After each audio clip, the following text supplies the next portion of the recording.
Let me pull up the fact checks here. I want to make sure I get this right. Okay, so they did finally get their first win, but Philly started 0-3, and Harden looked like shades of 2017, 2018 Rockets Harden. Then he falls off, and Embiid scores 40. They can't seem to be playing good on the same night. Don't want to jump to any conclusions, but there's losses in there to the Magic. They just It seem. was Magic, but then it was Celtics and Bucks. So that's why I was like, Yeah, I'll give them a pass. You know yeah, what I, I'm I I saying? agree. Like, I agree. and But this is a I don't want to take team. anything away from Harden right now because I'm somebody that if it's the hates, there it is. But opening the season, he's looked great. But yeah, I'm sorry. Continue. No, yeah, I think the Hardens look great. It just to me something seems like you look at them on paper and they should be. I understand that we've played 4 games, okay, but any concern at all? Or are they gonna like?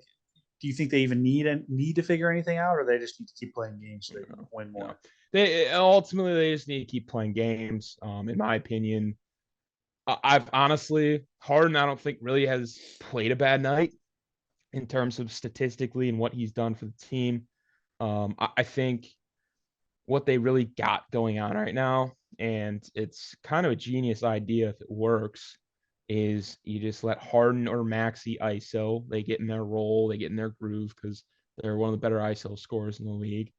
You got, in case you need to kick it, you got guys that are pure spot up, and that's PJ Tucker, Tobias Harris, Daniel House, guys that like that's they don't expect to dribble the ball. They don't expect to take these off the dribble shots. That's their role. So the only guy that could really have a numbers dip is going to be Embiid if they don't play through him, they don't get him the ball enough. Which when I watched the Bucks Sixers game, they were getting him the ball. He was getting stonewalled down there. I And have concerns for about him, my MVP pick. yeah, you picked Embiid. Yeah, Yeah, I just don't. I would have concerns I because have the concerns about that. what I've seen so far is they have completely eliminated him being on the perimeter.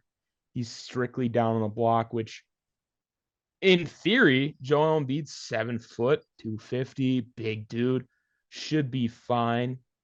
But you He play against a team with the struggles down Bucks. there sometimes. I feel like Yeah, for some reason, he really struggled he's against Brooke so. Lopez, locked him up. To me, I it mean, I feels think like Steven sometimes. Adams would do that. Like, Yeah, it just but feels yeah, like sometimes he's so obsessed with getting to the free throw line that he just doesn't like. I don't know. Just go score. Like, stop worrying about trying to right. get the 2 free points and just go get a bucket. Like, and obviously he's like, you can make an argument that Embiid is the greatest. Like, when I look at Joel Embiid's career, and I think I saw this take somewhere, but it was basically like in 20 years, Joel Embiid is going to be the guy that kids look back at and say, this guy was kind of trash. Like, what did he really accomplish? When in reality, he like lost in Game 7 to Kawhi on a double bounce shot that like changed. Like, never got out of the second round, I believe. Did this, you know, back to back runner up and MVP. Like, wins that award any other year except for Jokic. Like, to me, Embiid is like playing this second fiddle role, and like I picked him to finally break through this year to win the MVP and be the league's best player. And if he's going to start to like maybe not start to fall off, but like if he doesn't start doing His role something. is going to be reduced, and I don't think it's Yeah. his own. It's not his fault. I don't really think it's his fault, No, I don't. in I don't my think it is opinion. either. But like, I don't know. I have definite concerns about Joel Embiid winning MVP. I understand it's 4 games, but just watching the way that he's playing, he doesn't. I know he had 40 the other night, but that's kind of been his only good performance. Everything else has been not bad, but just kind of like mid, middle Yeah, tier. not Like, Joel Embiid numbers we're used to. yeah, I mean, he's usually 25, 30, points per game, 10 boards at least.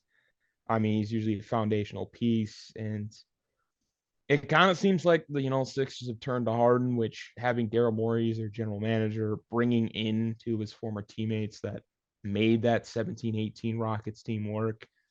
I wasn't too shocked at the role reductions. Just I don't know. I expect Embiid to kind of I'll say this too, though. be If all if right. they're gonna I run through mean, Harden, they're never gonna win a championship. I stand by that take, and I'll stand by it until it's proven wrong. That Harden is the Rockets. Harden, um, It's an Harden easy take himself to stand is by. It not a champ. is. It's not championship basketball. It's stat padding basketball. No, it And I is. would say this: Harden last year when he first showed up in Philly, those first couple games, I was really impressed. Like they Right. looked really good, and if they can find a way to run this two man, not even two man, this system as and start to max out the efficiencies, that sort of thing, and get into a groove, I think that they're as good as anybody in the Eastern Conference. But um, just when it comes down to it, and I need to win a game seven, I'm going to Giannis before I go to Harden. I'm going to Oh, for sure. numerous I amounts don't. of guys before I Yeah. go to Harden in that situation. Like, Right. And it's almost. I can't believe I'm like even defending Harden here. It's like his time to win realistically was like 17, 18.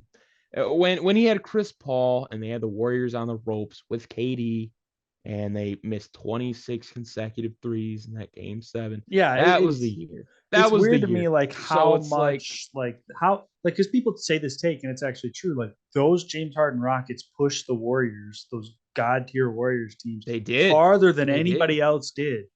But at the same time, every time I watched that Harden led Rockets team play, I was like, "There's no chance they're ever going to win a championship." I don't know how to like conceptualize that in my head, but they're just not. I just there's just something about James Harden that I don't know what it. I don't know. He's just a stat pattern, I guess. That was the only reason that And was that the was the year, narrative. That was the in narrative my then. opinion.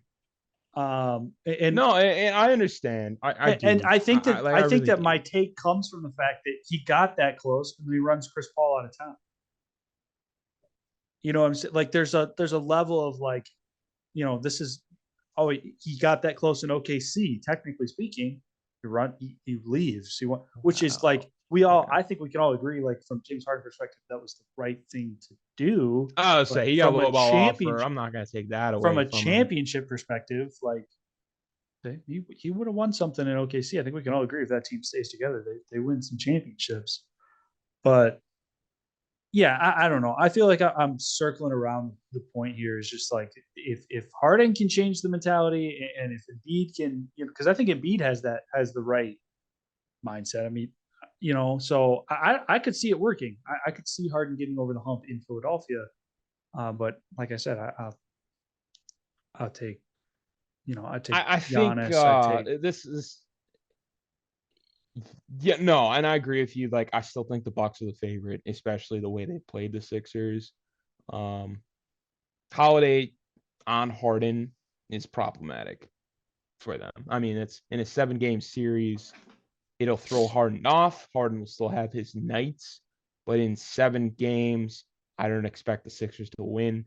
We did I that mean, without Chris Middleton. I what understand it's a regular season game, but the game plan kind of rang true to like a playoff scenario of like what would be Holiday is just going to your follow let me ask you this, like what would be your recipe for for success for success for the Philadelphia? Sixers. Yeah. For sure. So yeah, this is honestly my take on like just what would be, and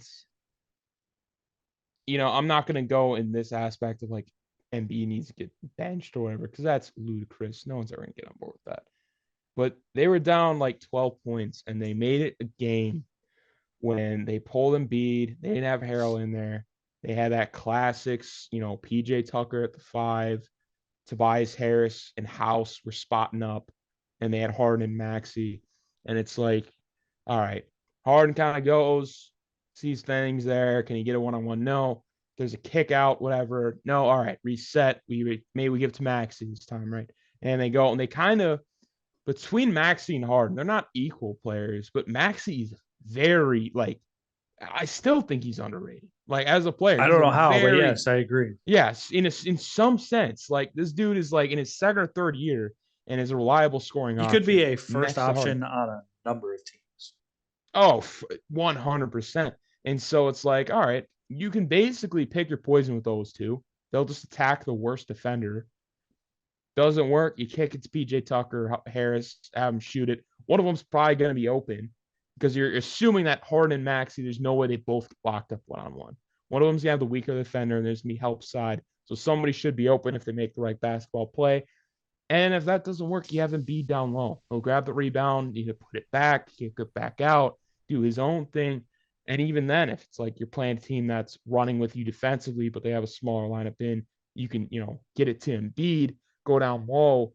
Um, Yeah, but like you I said, think I that's don't just, think that beats the Bucks, and that's really the right? bottom Like line that is might like match up for well this against Golden team, State, but for sure. And honestly, it matches up well against almost literally everybody else every besides team. maybe Denver, you could make that argument, but You could, uh, but I would also say in that aspect, they're in the like West. Jamal Murray, yeah, they're in the West, and Jamal Murray versus Harden. It's like I feel like offensively both of them would do fine, but I feel like Harden would have his way. I don't think Jamal Murray's that good of a defender. And I think they got like KCP or some other guy shooting guard that can Yeah, defend a but bit. I I think that would be an interesting matchup. I think it would It be would, interesting. That's the best way to put it because yeah. I think that That's Harden's game, he doesn't. I just don't think he shoots as many threes as he once did, and he loves to attack. And any which is team, interesting. I know, but any team that really has Jokic in there, or Embiid or a Giannis, somebody, a real rim protector in there, I could see Harden struggling with a little bit in terms of scoring output. And then you look at the Embiid Jokic matchup. I'd say it's 50-50, I'll right? say, yeah. Like, so I don't know. We're getting ahead of ourselves. I don't know. I'm not concerned, but I just don't know how. I just right now, if they keep the way they're going, I don't see them beating Milwaukee ever. Oh no, Like their team. No, their team is just unfortunately just not I could see constructed to them beat beating them. basically any other team in the East, including Boston. Um, but Right. Milwaukee, they just do not match up well, and I just don't. I can't quite put my finger on like why I feel like that and like what it would be that they could do to change and prepare to beat Milwaukee, other than just like show up and win. Like, you know what I'm But saying? the I guess the simple answer is they have Embiid, but they don't have two bigs like the Bucks do. In the sense they ran Giannis and Brook Lopez, didn't even have Middleton, and Embiid couldn't do anything. And it's like, well, you got Brook Lopez down there who's the same size as Embiid, and then Giannis, who's again the same size except faster and just a physical freak. So the fact it's 2-on-1 down low, Holiday is going to do his thing on Harden. Again, Harden still had a decent night, but then we still got like defensive kind of like specialists in terms of like shooting guard. You got Wesley Matthews, who like that's what he does. He's 3-and-D. Jingles is not healthy right now. Pat Connaughton again 3-and-D. Javon Carter is our backup point guard, three and like they. This team is so constructed in a way that like the Bucks know what they're good at, and it's give it to Giannis. If you can't do anything down low, you kick it out, hope the three goes in. If not, we have a rebound between Giannis, Brook Lopez, and Bobby Portis. Yeah. Like it's a very good game plan, and the fact they have Yeah. so many good defenders, you can bank on that. You can bank on a couple misses here and there because they're locking other teams down too, and that's what we saw. It was a 90-88 game, Bucks and Yeah. Sixers. You don't see games that are under 100 for both teams very rarely anymore, I know I but love you're it. going to see it between those teams. Yeah, I love it. I love seeing that. It's just good basketball. There's been a And rise Giannis in always goes over 50% shooting. No matter what, if he goes over 6 from 3, he'll still finish 9 of 17. Like it's yeah. just what he does. And so that in my aspect, it's like they're going to get a bad Harden game or two in there because it's the playoffs, maybe 3. That's 2 or 3 losses right there. And Embiid's just really gonna be a non-factor due to personnel. So for the Sixers, yeah, they can take anybody to 7, really besides the Bucks, like we both kind of mentioned. Yeah. Um, I think honestly, and like now that I'm thinking about it, I think the recipe for them to beat the Bucks is Tyrese Maxey just elevates to even another higher level. he's And got he's got to you go for get like that 25, 30. yeah, you get that He's got third to be you a get main that option third type thing. superstar where it's like, okay, we can't like fully commit to stopping Embiid because that opens up these two guys. And if we fully stop Harden, then that just leaves Maxi. And there's just always a mismatch somewhere that they can take advantage of.